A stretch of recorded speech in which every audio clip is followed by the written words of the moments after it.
ini gue lagi rame juga nih soal kemarin Pak Prabowo yang pidatonya menggebu-gebu dan juga Apa ada itu? beberapa potongan yang viral di beberapa platform media sosial. Uni Eropa larang Indonesia produksi BBM B50. Hoax atau fakta? Belum jawab ya. Ya hoax. Hoax. Emang udah ada pernyataan resmi dari Sejauh ini tidak Uni ada Eropa. pernyataan resmi dari Uni Eropa terkait dengan penolakan program biodiesel B50 atau solar yang belum solar yang ini host merangkap produser iya, admin iya, luar Ingetin biasa. dong. Alah. Multi talent, multi Tuh. payment. Nah, B50 di belakang kita ini adalah campuran Minyak goreng antara solar. Ya. Solar itu berbahan minyak bumi dari fosil ya, yang ditambang atau disedot dari dalam tanah dengan bioenergi nabati berbahan dasar minyak kelapa sawit. Ya. Minyak kelapa sawit diolah, kemudian diambil sebagian dijadikan pencampur 50% dari biosolar itu. Jadi 50 dari nabati, 50 dari fosil. Pantas ya mirip-mirip minyak goreng ya, ini aneh apa? Ya, apa jangan namanya? salah. Warnanya. Kalau kamu masukin itu jangan salah, nanti gua masukin Ntar- panci lagi. Ntar malah jadi ntar malah jadi apa namanya? Bahan orang mau curang juga lagi, ntar Ya. tatonya dijual di eceran nih B50 ternyata minyak goreng. Minyak goreng seliternya 14.000. Karena memang mirip ya sama bio yang namanya bionabati ya. Iya. Berbahan solar itu ketika Berbahan dicampur ya dia akan ada solar kan lebih pekat hitamnya gitu. Semakin banyak minyak gorengnya atau minyak nabati tadi, yang hitam ini akan membening, makanya kayak kelihatan mas bening. minyak goreng itu. Nah, satu lagi, tidak ada urusan dengan Uni Eropa. Uni Eropa ngapain larang Indonesia pakai solar? Wong mereka tidak menjual solar juga ke kita gitu ya. Indonesia kan ngambil solar dari Timur Tengah, dari Afrika, Untuk dari bahan-bahan mentahnya ya? Iya, bahan mentahnya. Jadi memang tidak ada urusan. Satu, kedua, di sini kan disebutin ada Singapura juga. Singapura dimungkinkan berkepentingan karena kita trading di sana gitu ya. Ya. Membeli solarnya di perusahaan trading yang ada di Singapura. Dan pengirimannya pun ada yang juga transit melalui Singapura. Nah, Singapura keberatan dengan kebijakan kita itu bisa jadi karena kan ketika kita Indonesia mengurangi impor BBM, harus barang melewati Singapura, BBM Singapura itu juga lebih sedikit. Kan kilangnya ada juga di Singapura kan. Dia berhenti di Singapura, dikilangin dulu, diolah dulu, baru dikirim ke Indonesia. Istilahnya kayak kita punya biasa beli sama orang, ternyata kita bisa bikin sendiri. Ya. Penjualnya itu benar. apa namanya kayak ya lu gimana biasa beli sama kita nih bahan-bahannya, tapi sekarang lu bisa produksi sendiri. Ya itu masuk akal tuh ya. Kalau yang Singapura ya Singapura keberatan ya bisa jadi karena memang bukan keberatan ya. Keberatan sih bisa, cuman dia tidak punya kepentingan apapun mengintervensi kita gitu, nggak bisa gitu. Dan satu itu, kedua tadi sudah dicek tidak ada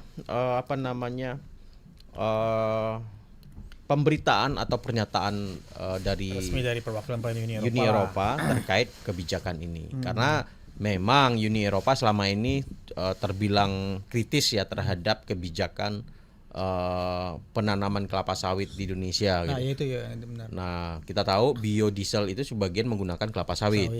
Nah, yang dikritik oleh Uni Eropa adalah kelapa sawit yang ditanam di lahan-lahan yang merusak hutan. Gitu. Nah, ketika hutan ditebang dan diganti kelapa sawit, memang sama-sama pohon, sama-sama tanaman ya. Tapi kelapa sawit ini bukan pohon gitu ya. Pohon duit. Pohon duit iya. Pohon menghasil duit. Pohon menghasil cuan ya. Benar.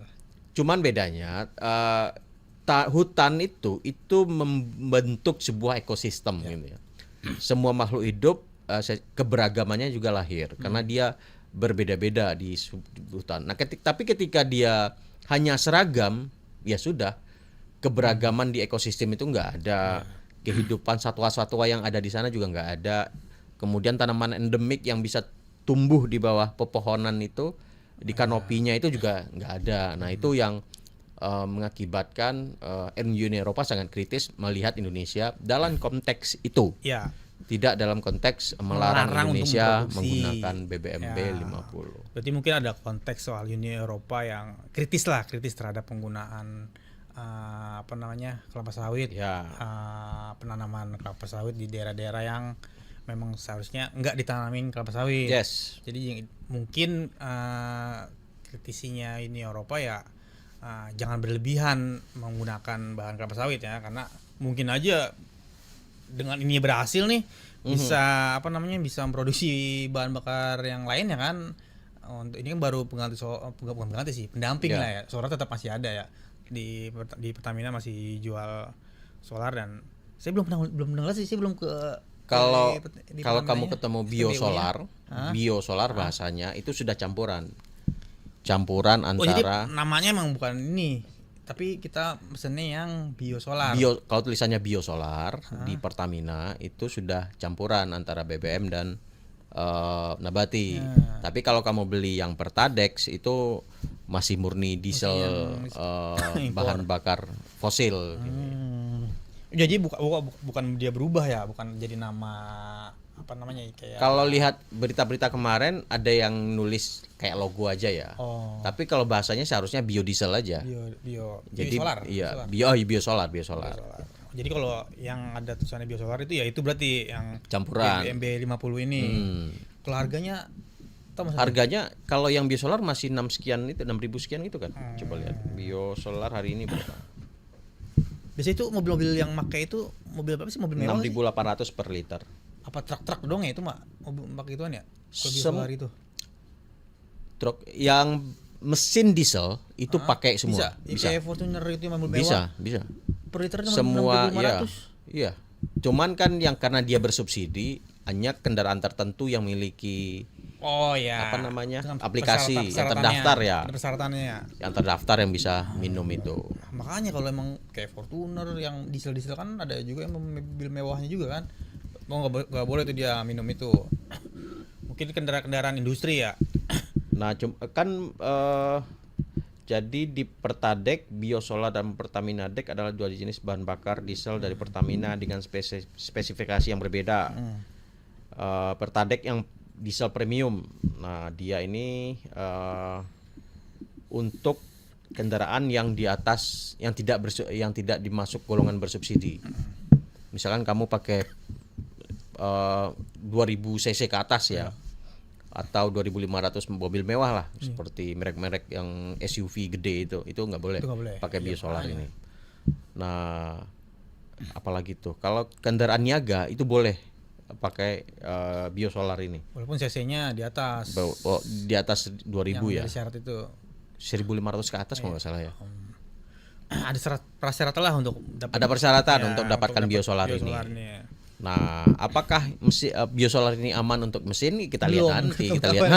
Belum ya. Tapi pastinya udah ada uji massa lah. Maksudnya udah ada tempo mereka berapa tahun sebelumnya udah harusnya ya. Ya, kita lihat aja. Kalau B40 kan sudah lancar lah ya. B30 sudah terbukti. Namun perlu kita ketahui penerapan B50 ini pertama Indonesia melakukan. Nah, jika melihat kapasitas produksi CPO kita, sebenarnya kita udah bisa memproduksi B90 gitu ya, 10% pakai fosil gitu ya. B90 itu yang petalit? Enggak, belum ada. Kita kan baru sampai BBM solar ini baru B50. Kalau itu B90 itu? Belum. B50 itu maksudnya 50 bio nabati, 50 solar fosil. Nah, B90 ya. Kalau Indonesia misalkan ya udah kita kurangin impor fosil solar gitu ya. Ya sudah B90 gitu ya, atau 100% gitu ya. Solarnya dari kebun kelapa sawit gitu. Nah, bisa aja seperti itu. Dan kemampuan produksi kita bisa, cuman nanti nggak ada yang kita goreng ntar. Itu Mas. Jadi kan Satu nggak ada yang ada digoreng. kebutuhan untuk bahan untuk minyak goreng kan. Ya, Itu mentega. iya. Walaupun- Ekspor. Ah, CPO kita ke ekspor juga. Nah, Iya. kalau kita memperbesar B50 jadi B60, 70, risikonya adalah pasokan untuk minyak goreng, risikonya ada satu lagi adalah pasokan untuk ekspor. Iya, itu ekspor juga kelapa sawit Ya, besar kan. sementara kelapa sawit ini juga berkontribusi untuk menambah devisa ekspor kita. Iya. Karena dia diekspor ke luar negeri. Iya. Dan kekhawatirannya karena ini berhasil ditambah lagi lahan sawitnya. Nah, itu. Itu kan. Iya. Wah, ini berhasil nih. Ya udah tambah lagi kelapa. Hutannya ditebangin gitu kan. Ya, Nah, itu yang mungkin yang dikhawatirin sama Uni Eropa ya, kritisi lah. Istilahnya bukan melarang ya. Kalau masih 50-50 it's so lah. Mungkin ya nggak terlalu, belum terlalu banyak menggunakan apa namanya kelapa sawitnya, karena kan ya kelapa sawit bukan cuma buat ini doang kan, buat minyak goreng juga dan ekspor juga kita ke negara-negara Iya. eksportir terbesar juga kan, salah satunya kita kelapa sawit kan beberapa negara di luar. Dan Jadi- itu juga cuan juga buat kita. memang di satu sisi impor kita berkurang ya. Ya, Tapi di sisi lain ekspor kita bisa menjadi berkurang juga karena CPO itu diekspor. iya, iya. Makanya kekhawatiran banyak pihak lahan kelapa sawit diperluas gitu kan. Itu. Dan risikonya ya hutan kita. Nah, ini yang menjadi, dan seharusnya sekarang itu adalah meningkatkan produktivitas kali ya. Replanting tanaman yang sudah tua yang tidak produktif, meningkatkan produktivitasnya. Jika panennya misalkan 1 hektar cuman 3 ton ya dinaikin jadi 8 ton gitu ya.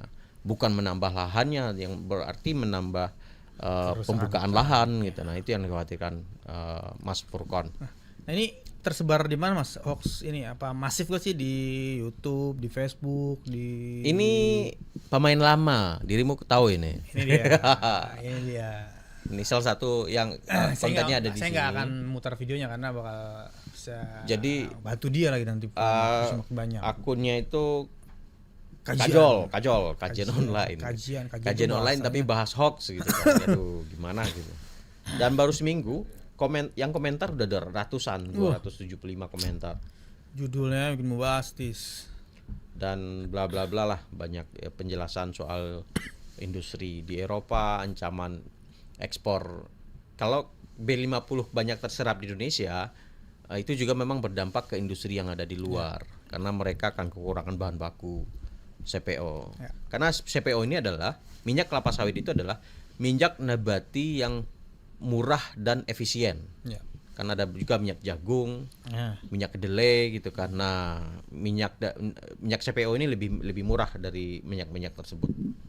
ya makanya negara-negara luar juga apa impor minyak sawit CPO sawit kita ke Ya. buat negaranya kan besar juga ya. Benar. Dan si ini tidak bisa membuktikan atau menyebutkan informasi pelarangan dari Eropa itu dari siapa. Ya. Ini di informasi ini nggak ada. Kayaknya dia cuma gabung-gabungin apa namanya Opini, berita, opini dia aja sebenarnya. iya. Karena kita cek di beberapa literatur pemberitaan di Eropa ataupun di Barat itu nggak ada yang yang menyebut Uni Eropa melarang Iya. Indonesia pakai B50, nggak ada. Mungkin kalau pemberitaan-pemberitaan soal mengkritisi soal sawitnya dan atau lahan sawitnya Ya mungkin memang sebelumnya nggak- memang Ya. ada kan. Karena kekhawatiran Indonesia itu memiliki banyak hutan yang sangat genuine dan bermanfaat untuk menyimpan karbon gitu ya. Nah, jika itu habis ya dampak iklim kita juga yang tenggelam duluan gitu ya. Naik air laut ya udah kita kepulauan kita terkikis akhirnya. Begitu Iya. Pak Furqan. Oke, langsung aja kita cashback soal narasi yang kedua, soal Uni Eropa larang Indonesia produksi BBM B50. Itu adalah hoax. Hoax. Hoax. Hoax pemirsa.